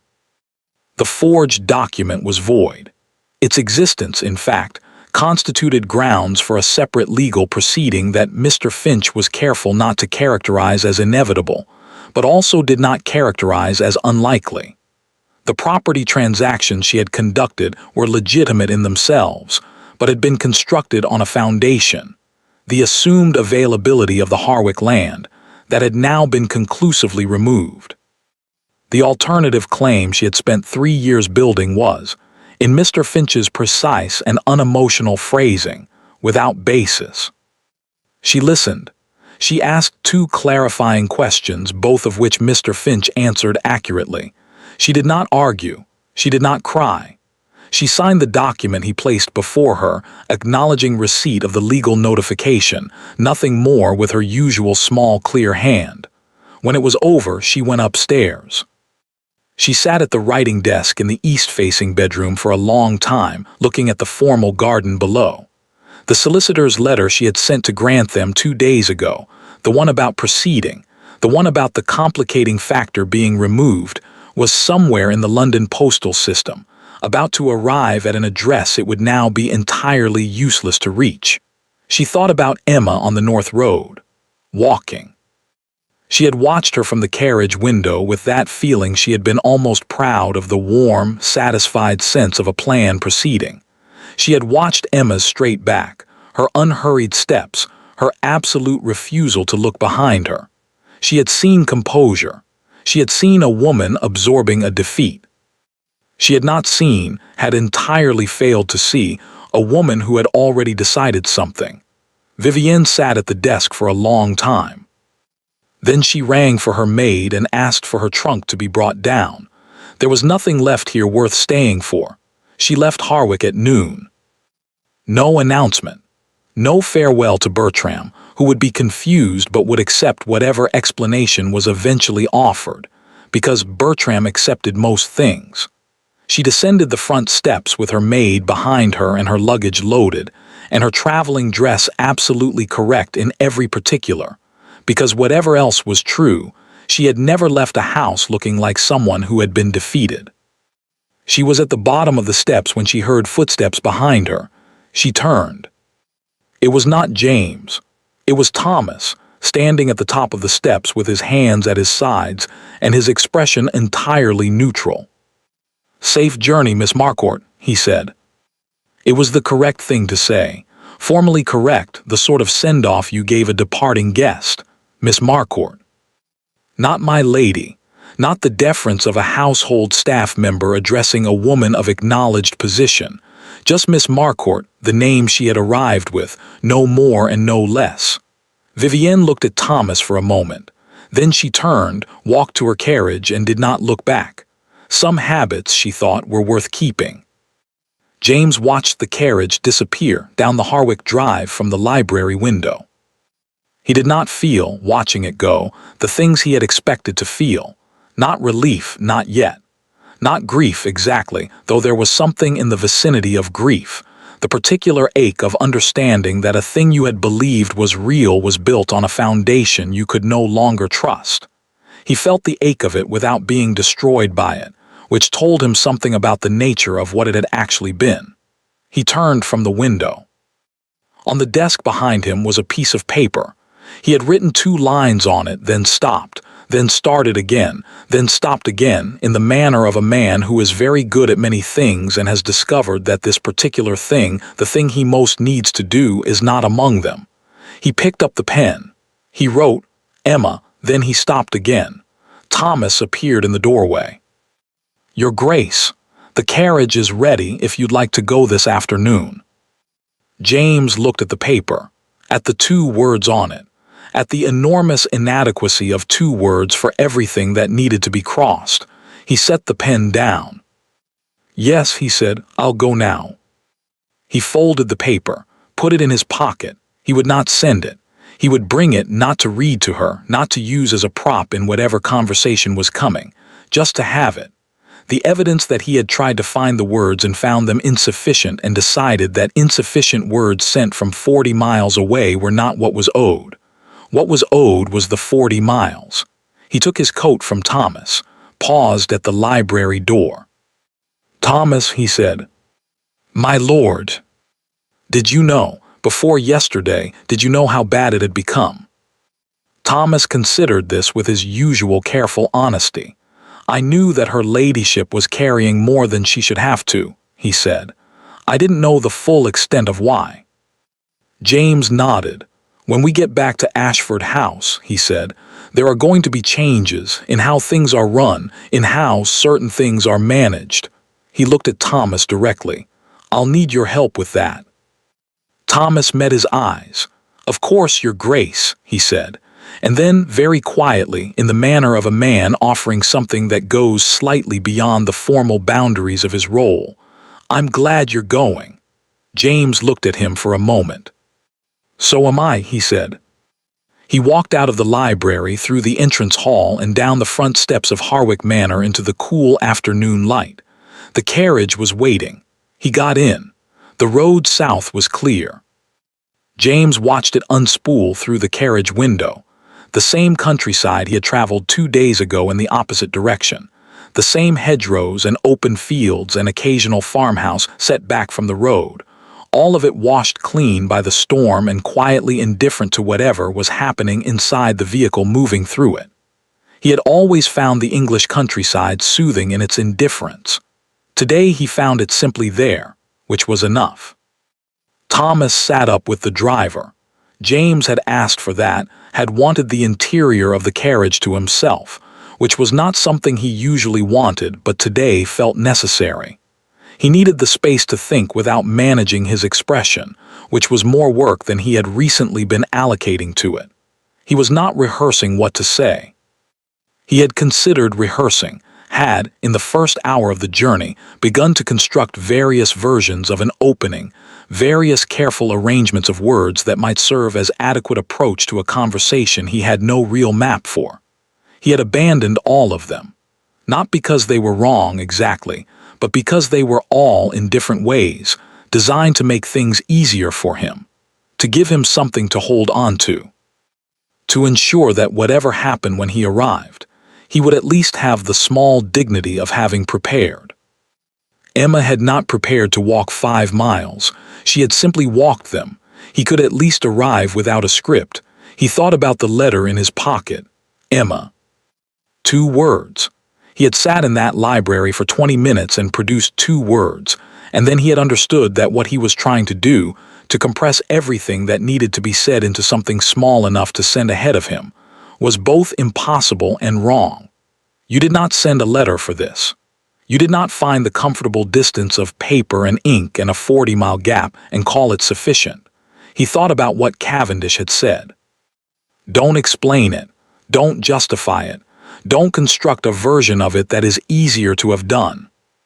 He thought about Thomas, in the courtyard in Grantwell, watching Emma cross to the edge of the road. The kind of composed that costs something. He thought about Emma in the library with the land registry, that image he had walked past so efficiently, filed so neatly, returned to now with the uncomfortable clarity of a man who has discovered that the things he walked past most efficiently were frequently the things most worth stopping for. He thought about the flower arrangement at Bertram's table. He thought about 12 years of fires at the right temperature. He thought about the way his house ran, the particular, frictionless quality of it, and how he had experienced that quality as simply the natural condition of a well-maintained household, the way you experience good health as simply the absence of illness, never thinking about what produces it until it is threatened. He had not thought about what produced it. He thought about it now, for the full 40 miles. The cottage appeared through the carriage window just as the light was beginning its late afternoon decline, that particular golden hour that made even modest buildings look considered. It was larger than he'd expected from Cavendish's description. Stone walls, deep windows, a garden that had gone slightly wild at the edges in the manner of gardens that are loved but not obsessed over, smoke from 2 chimneys, a light in the downstairs window. The carriage slowed. James sat very still for a moment. Then he opened the door himself, before Thomas could come down, before anyone could assist him, and stepped out onto the gravel path. The front door of the cottage opened before he reached it. Not Emma. A small, composed woman he didn't recognize, the housekeeper, he assumed, who looked at him with the frank assessment of someone who has been told to expect a visitor and has formed opinions about that visitor in advance. "Your Grace," she said, not warmly, not coldly, with the precise neutrality of a woman who has decided to take no position until she has more information. "Mrs. Hale," he said, because Cavendish had mentioned her name and James had retained it, "is Lady Ashford." "In the garden," Mrs. Hale said. She held the door open. "I'll show you through." The garden behind the cottage was larger than the front suggested, a long, somewhat rambling space that ended in a low stone wall beyond which the countryside opened into fields. Someone had planted it with more enthusiasm than plan. Roses that had outgrown their stakes, lavender in long, unruly rows, an apple tree in the far corner that was old enough to have developed opinions about its own shape. Emma was standing near the apple tree. She was wearing a dress he didn't recognize, borrowed, he realized, slightly too short, in a blue that was not her usual color, and her hair was not as precisely arranged as it would have been at home. She had her back to him. She was looking at the fields beyond the wall with the stillness he had spent 2 days thinking about, the particular quality of someone who is not waiting but simply present. He stopped at the edge of the garden. He had 40 miles of thought behind him and 2 words on a piece of paper in his pocket, and the advice of a very old man ringing in his ears. And standing here in the actual fact of her, he found that all of it, all the rehearsed non-rehearsal, all the careful intention not to prepare, had produced in him something very simple. He was afraid. Not of Emma, not of her anger. He might have preferred her anger, actually, might have found it easier to stand in than what he suspected was coming. He was afraid of the distance, of how far things had traveled while he had been looking somewhere else, of the possibility that 40 miles in a carriage was not, in fact, the same as crossing what actually lay between them. "Emma," he said. She turned. He had expected, he didn't know what he had expected. Some version of what he deserved, probably, whatever that looked like on her face. He had spent the journey steeling himself for it, which he now understood was another form of preparation, another way of making the moment about managing himself rather than actually being in it. What he had not expected was how tired she looked. Not broken, not destroyed. Cavendish had been right about that.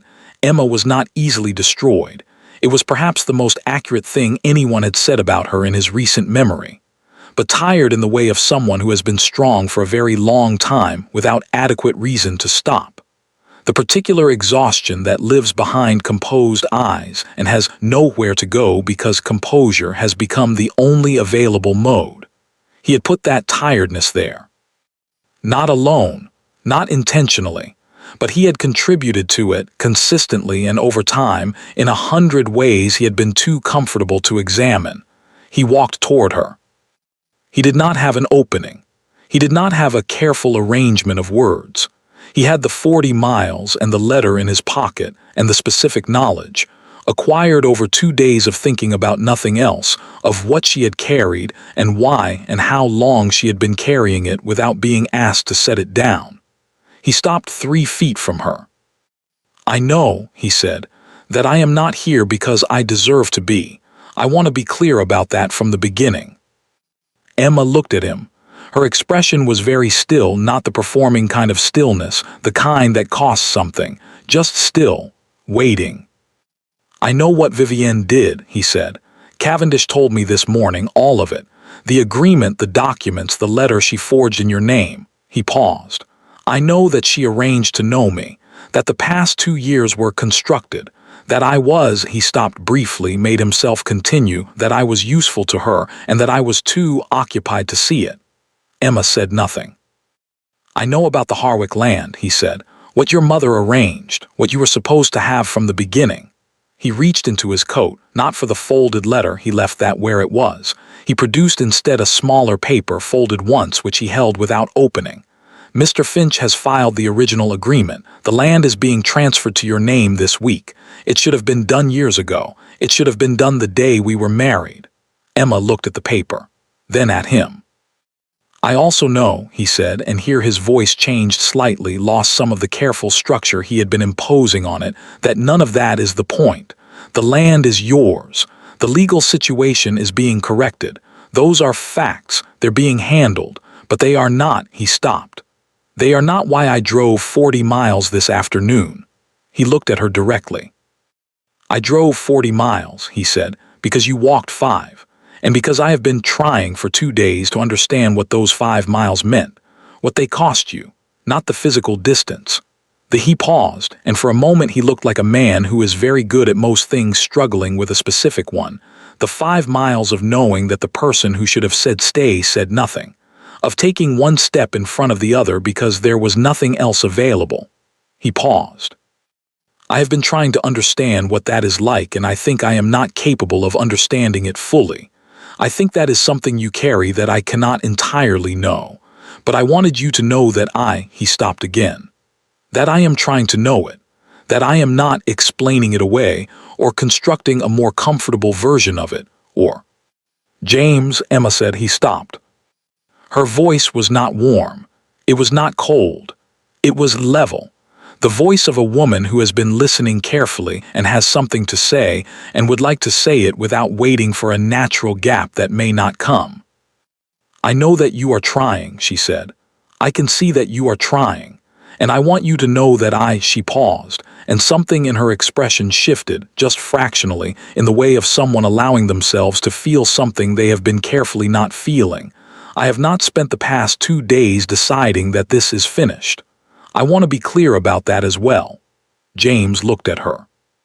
"I have spent the past 2 days," she continued, "reading my mother's letter, and speaking with Lord Cavendish, and sitting in that garden and thinking about 12 years of marriage and what I know about you, the actual you, not the version that has existed for the past 2 years and what I believe is still there." She paused. "I have not concluded that it isn't." Something shifted in James's chest.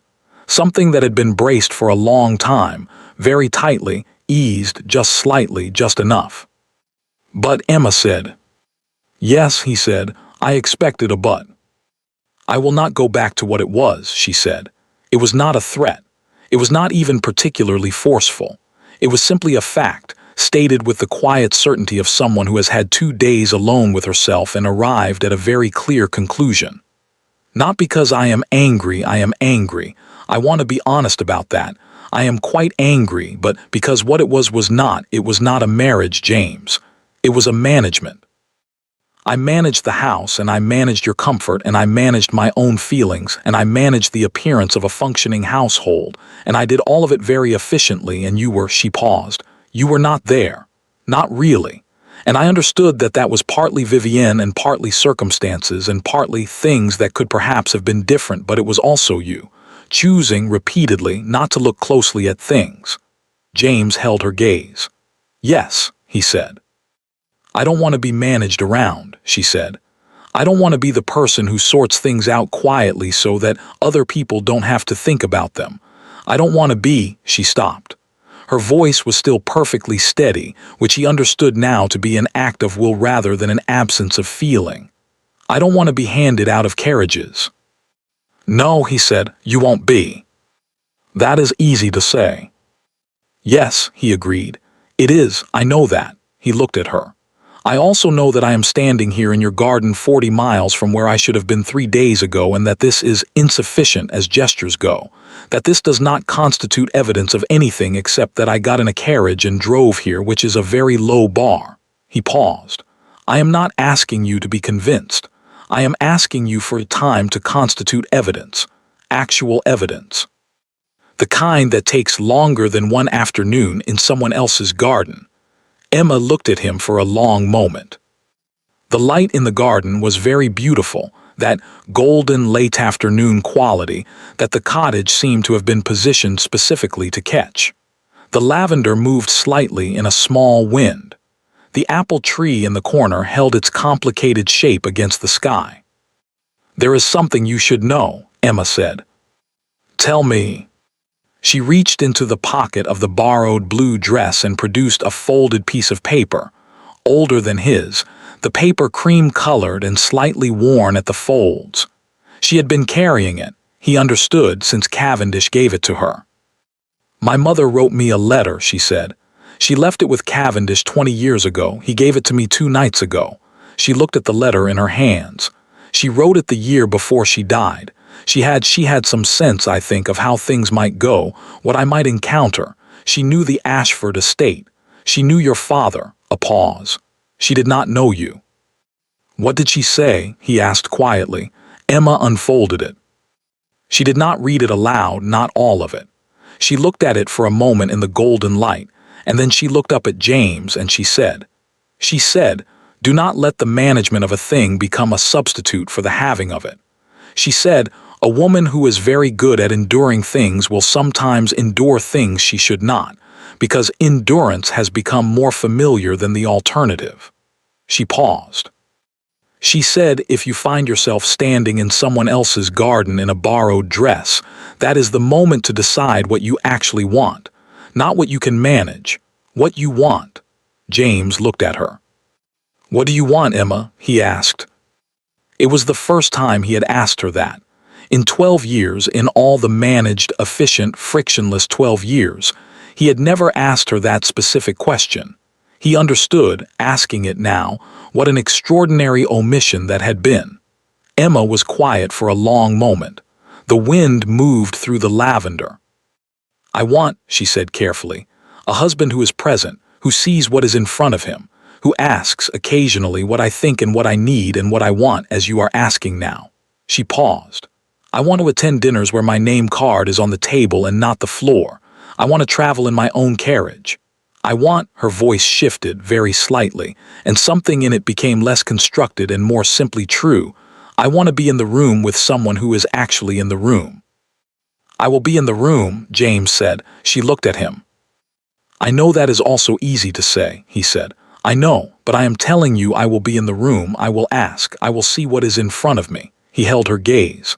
"I have spent 2 days seeing what I failed to see for 2 years. I find that I have," he stopped briefly, "I find that I have a great deal of catching up to do, and I would like, if you will allow it, to begin."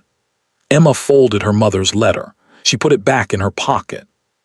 She looked at James Ashford, standing in Lord Cavendish's garden in his traveling coat with his hat in his hands, and the particular expression of a man who has dismantled every comfortable version of himself on a 40-mile road, and arrived with nothing left to hide behind. And she felt, beneath the anger and the exhaustion and the long accumulated weight of 2 years of being somewhere adjacent to her own life, something else. Something she had been keeping in a very small, very protected place for quite some time. She had not stopped loving him. That was the thing she had discovered in 2 days alone with herself and her mother's letter, the thing she had not expected to discover and could not, having discovered it, pretend she hadn't. She had not stopped. It had gone quiet, had been forced quiet by the years of not being seen, of managing rather than being met, but quiet was not the same as gone. She knew the difference. She looked at him for a long moment. Then she said, "Mrs. Hale has made dinner. You should stay." Something moved across James's face. Not relief, or not only relief. Something larger and less composed, the expression of a man who has been braced for a door and found it open. "Thank you," he said. Emma nodded once. Then she turned toward the cottage. She had taken 3 steps before she stopped. She turned back. "James," she said. He looked at her. She held out her hand. Not in the formal way. Not the gloved, careful, public gesture of a duchess in a drawing room. Simply her hand, extended in a garden in the late afternoon light. He crossed the distance between them in 5 steps. He took her hand in both of his. And Emma felt, for the first time in a very long time, that she was not managing anything at all. She was simply there, and so was he. The Ashford autumn dinner was, by general consensus, the finest it had been in years. This was not said loudly.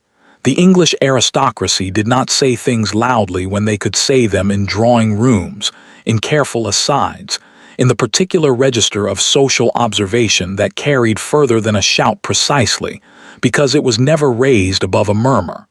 But it was said. repeatedly, and by people whose opinions on such matters were considered reliable. The flowers were exceptional. The table was perfectly proportioned. The fires in every room were exactly the right temperature, which sounds like a small thing, and is, in fact, an enormous one. The guests moved through the evening with the ease of people who have been made comfortable without being aware of the making, which is the highest form of hospitality and the rarest, and which requires, in the person responsible for it, a quality of attention so complete that it becomes invisible. 30 people had been invited, 30 people had accepted. This was notable. The previous year's dinner, the last one Emma had organized before Grantwell, before the 5 miles, before everything, had seen 4 last-minute withdrawals and a general quality of attendance that could be described, charitably, as dutiful. People had come because they were supposed to come. They had stayed because leaving early required an excuse, and excuses required effort. Tonight, no one left early. Emma sat at the head of the table. Not the foot. The head, which was where, after some discussion that was not entirely without difficulty, it had been agreed she would sit. James had raised the subject himself, in the methodical way he had taken to raising subjects he had previously avoided, directly, with the particular care of someone who has learned that directness is not the same as bluntness, and has been practicing the difference. Emma had looked at him for a moment, and then she had said yes, and the matter had been settled, and no one at the table tonight seemed to find it anything other than entirely natural. She was wearing deep blue, her color not borrowed. Her hair was precisely as she intended it.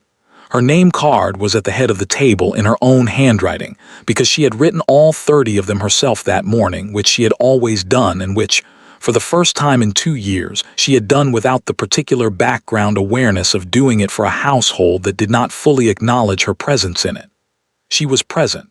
The household knew it. So did the guests. To her left sat Lord Edmund Cavendish.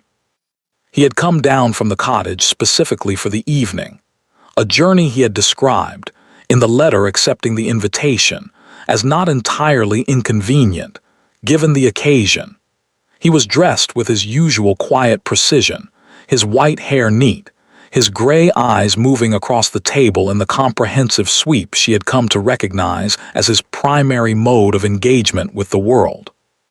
He was, she had discovered over the past year, a man of considerable warmth beneath the composed exterior, but the warmth was the kind that revealed itself gradually, in small increments, to people who paid attention. Emma paid attention. He had been at the cottage when she and James had made the drive back to Ashford House.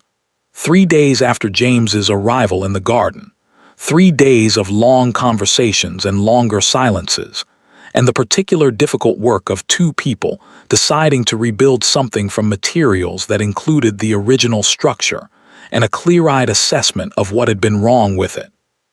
Cavendish had been there for some of those conversations, and absent for others, with the precise instinct of a man who knows the difference between when he is needed and when he is in the way. On the morning they left, he had stood at the cottage door and looked at Emma with the expression she now thought of as his most honest one, the one beneath the composed exterior, the one that was simply an old man who had kept a promise to a woman he had loved as a sister and was satisfied that he had kept it well. She had embraced him. He had been startled, she had felt it, the slight stiffness of a man not accustomed to being embraced. And then he had patted her back twice, with the careful deliberateness of someone performing an unfamiliar action and wanting to do it correctly.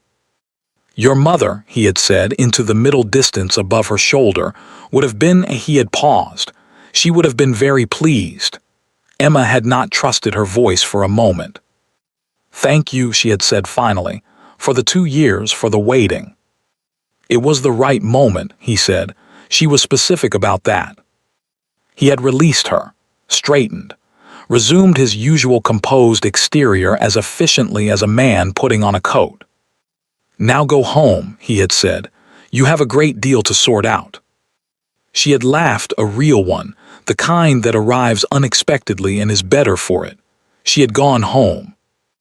Across the table, James was talking to the man on his right, a new acquaintance, someone from the Foreign Office whom Bertram had suggested inviting, and who had turned out to be genuinely interesting in the way that Foreign Office men occasionally were.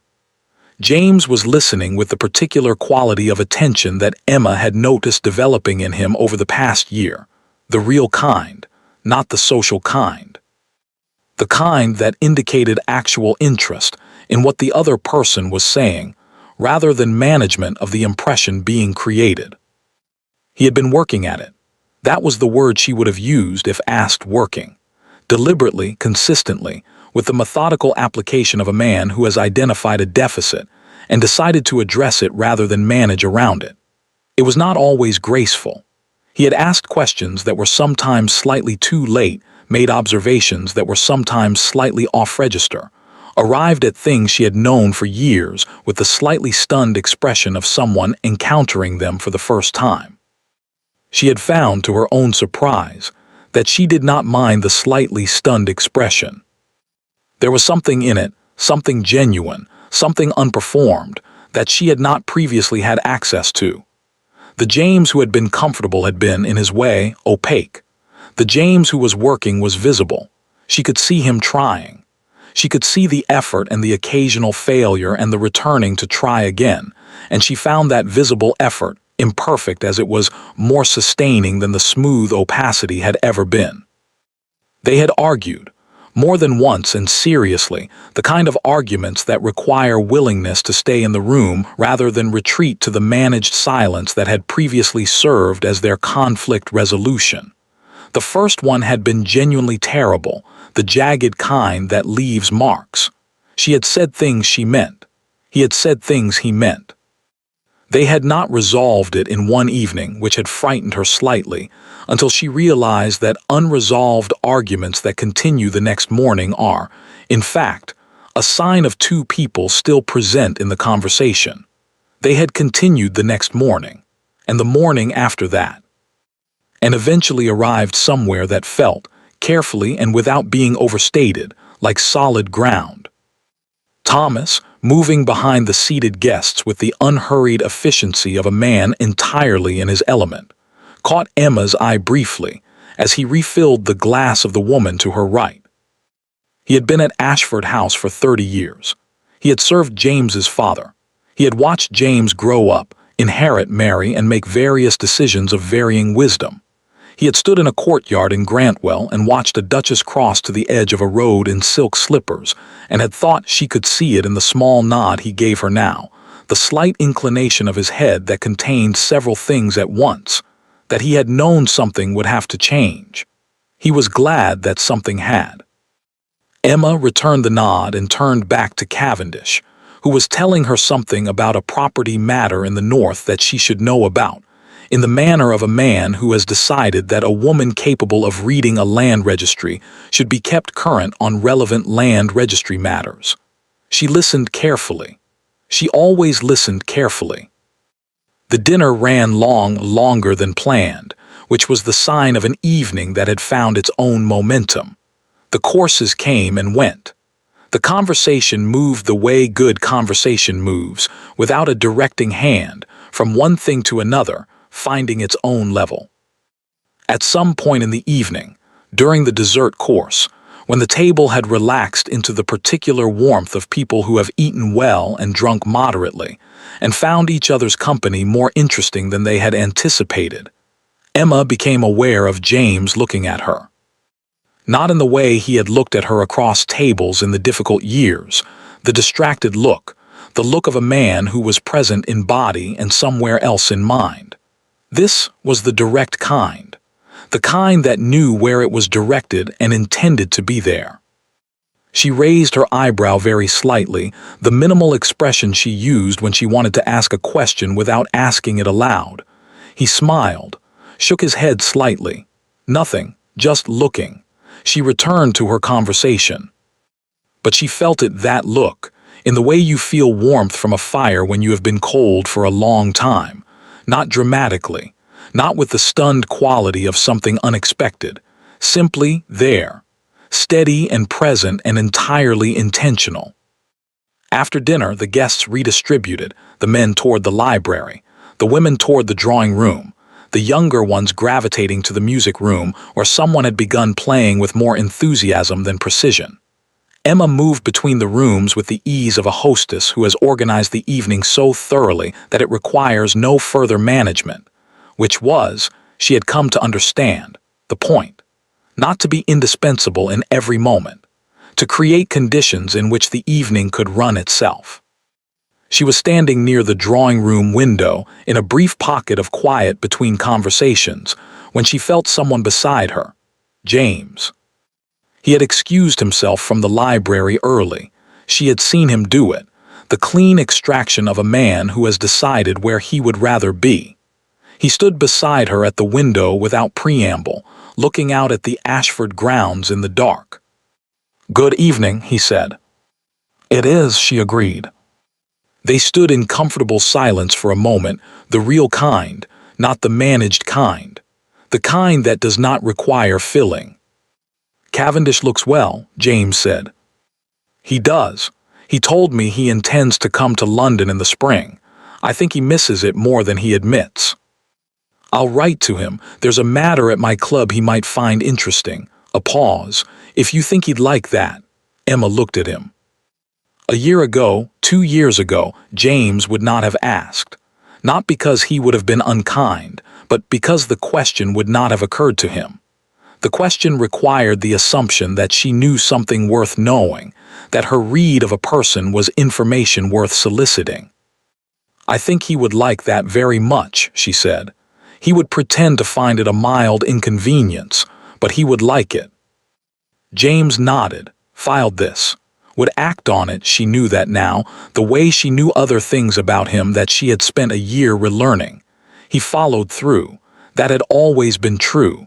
She had simply not previously been the person he followed through for.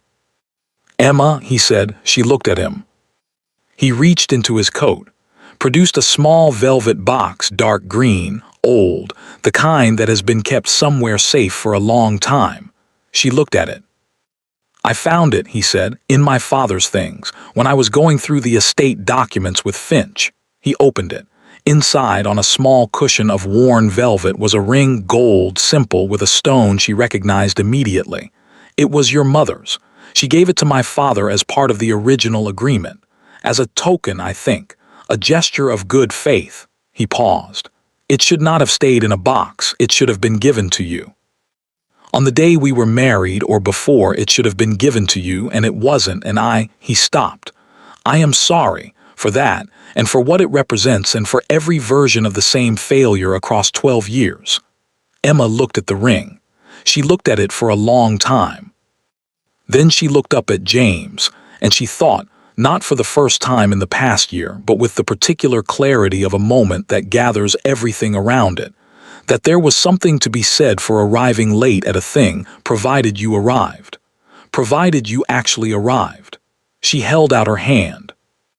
Not the formal way. Just her hand in the warm light of the drawing-room window, with 30 guests in the next room and Lord Cavendish somewhere behind her, probably watching with the precise, understated satisfaction of a man whose long plan has produced its intended result. James took her hand. He placed the ring on her finger. It fit. Of course it fit. Later, much later, when the guests had gone and the house was quiet, and Mrs. Hale's counterpart at Ashford House had supervised the clearing of the table and banked the fires and done all the things that needed doing, Emma sat in the library. Not managing, not organizing, not doing the next thing on an invisible list. Just sitting in the chair nearest the fire, with a cup of tea that had gone slightly cold and her mother's ring on her finger, and the quiet of a house at the end of a good evening around her. James came in. He had a book he was not going to read and his own cup of something and the slightly loosened look of a man at the end of a long day who has nowhere else he needs to be. He sat in the chair across from hers, the one he had begun sitting in this year, the one that had become, without either of them formally deciding it, his. They sat in silence. The fire settled. Outside, the Ashford grounds were dark and still, the autumn night cool and clear. The kind of night that makes large houses feel less large and the people in them feel less separate from each other. Emma looked at the ring. She thought about her mother, about the woman who had read land registries and made careful agreements and written letters for daughters to open in borrowed dresses in other people's gardens. The woman who had known that what was worth having was worth being specific about, worth naming, worth insisting on, quietly, with the precision of someone who understands that the quietly and the precisely are not weaknesses. She thought about 5 miles on a dark road. She thought about a garden in golden light and a hand extended and the particular quality of a door found open. She looked up. James was watching her, the direct, intentional look, the one that knew where it was directed. She had not, she realized, stopped finding it remarkable. She suspected she would not stop finding it remarkable for quite some time, which was, she thought, exactly as it should be. She raised her slightly cold teacup in his direction.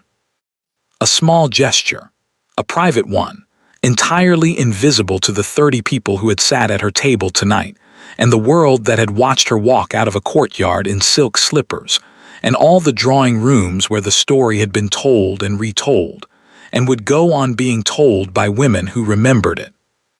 Just the two of them in their library at the end of a good evening. James raised his cup in return. No words, none were needed. Thank you for staying with us until the very end of the story. If one of our stories touched you, tell us in the comments where you're listening from. And if you'd like to support the channel, you can join as a member or send a super thanks or super chat. Every bit of support helps us continue bringing more stories like this to life. Don't forget to subscribe for more stories.